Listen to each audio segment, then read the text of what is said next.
Bonjour à tous et bienvenue dans ce flash. C'est aujourd'hui 3 mai qu'est célébrée la journée mondiale de la liberté de la presse. Parler sans crainte, assurer la liberté d'expression dans tous les médias, c'est le thème de cette journée qui célèbre son 20e anniversaire cette année.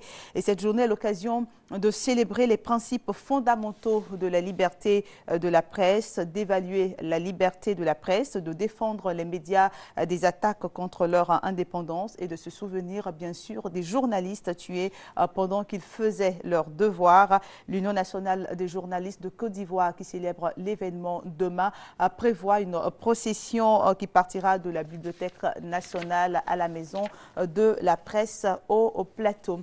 Depuis 2 jours, le président de la République est dans la région du Tonki. Aujourd'hui, il sera à Zonwin ce matin et dans l'après-midi à Danané. À l'occasion de cette visite, un conseil des ministres extraordinaire s'est tenu hier à la préfecture de Mans et lors de la conférence de presse du porte-parole du gouvernement, le porte-parole du gouvernement est revenu sur l'importance de cette activité qui se déroulait pour la première fois dans la ville de Mans. L'intérêt de permettre de mieux comprendre les besoins des populations, a-t-il expliqué, et précisons que le préfet de la région du Tonki a été invité à prendre part à la réunion du Conseil des ministres afin d'apporter des éclairages sur des sujets locaux importants.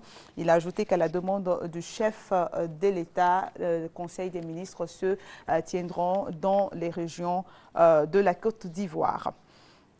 Depuis le mercredi 1er mai 2013, le litre du super est passé de 782 francs CFA à 754 francs, soit une baisse de 28 francs CFA. Et c'est hier que le gouvernement a officiellement annoncé cette mesure à travers un communiqué.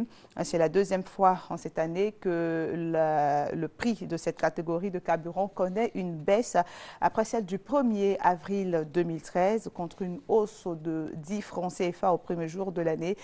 Selon le communiqué du gouvernement, cette mesure entre en application conformément au mécanisme d'ajustement automatique des prix à la pompe adopté en Conseil des ministres le 7 novembre dernier. Et on se rend maintenant à l'étranger pour dire que le premier contingent ivoirien a pris avant-hier la route du Mali.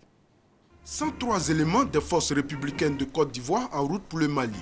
Composé de 10 officiers, 60 sous-officiers et 33 soldats du rang, ce contingent va rejoindre les troupes de la CEDEAO déjà présentes sur le sol malien dans le cadre de la MISMA, la mission internationale de soutien au Mali.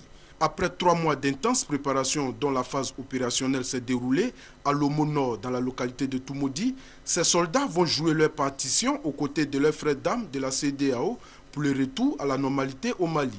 Ils ont pour mission principale le transport, le ravitaillement et l'assistance médicale des troupes. Le colonel Seri Polier, le commandant du bataillon logistique, a reçu des mains du général Soumaïla Bakayoko, chef d'état-major général de FSI, le drapeau ivoirien. Vous allez en mission difficile, dans un pays en crise, dans un environnement climatique différent de celui de la Côte d'Ivoire. Le Mali est un pays vaste, les élongations sont importantes. La situation sécuritaire n'est pas totalement stabilisée. Je vous recommande donc la vigilance. Faites preuve de courage et de volonté. Dans quelques mois, votre mission, la MISMA, sous commandement africain, va être confiée à l'ONU. Notre pays devra y avoir une place. Cette place, nous la mériterons si vous avez su vous montrer à la hauteur. Fini les conseils d'usage, les éléments précurseurs du contingent ivoirien à la mission internationale de soutien au Mali ont pris la route pour le Mali.